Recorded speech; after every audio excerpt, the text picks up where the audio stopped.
Hanggang sa natapos na nga siya. Inayos ko ang kanyang short at bumalik sa tabi niya. Alam kong nagkukunwari lang siyang tulog noon. Pero ako, hanggang umaga, hindi pa rin makatulog.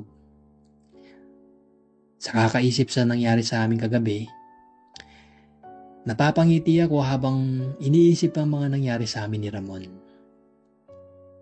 Bigla akong natigilan sa pag-iisip. Paano bukas paggising namin? Anong reaksyon ang ipapakita ko sa kanya? Mahihiya ba ako? Matatakot? Sari-sari ang pumapasok sa utak ko. Bahala na, ang sabi ko sa sarili ko. Kinabukasan, paggising ko, wala na siya sa tabi ko.